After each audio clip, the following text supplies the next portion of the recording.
এইবার মালদ্বীপে নিজের বয়ফ্রেন্ড সহকারে একান্ত সময় কাটাতে দেখা গেল অভিনেত্রী কেয়া পায়েলকে। গতকাল থেকে আলোচনায় আছেন অভিনেত্রী কেয়া পায়েল। মালদ্বীপে এক ব্যক্তির সঙ্গে বিভিন্ন সময়ে তার ভিডিও দেখা গেছে। মালদ্বীপের বিচে, রেস্টুরেন্টে এবং বিভিন্ন জায়গায় সেই ব্যক্তির সঙ্গে সময় কাটাতে দেখা গিয়েছে কেয়া পায়েলকে।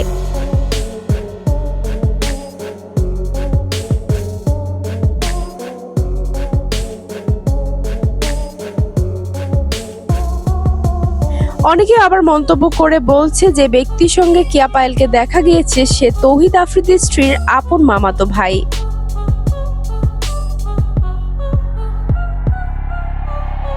যদিও এই বিষয়টি নিয়ে সোশ্যাল মিডিয়ায় ঝড় উঠলেও কেয়া পায়েল এখন পর্যন্ত কোনো কিছুই প্রকাশ করেনি।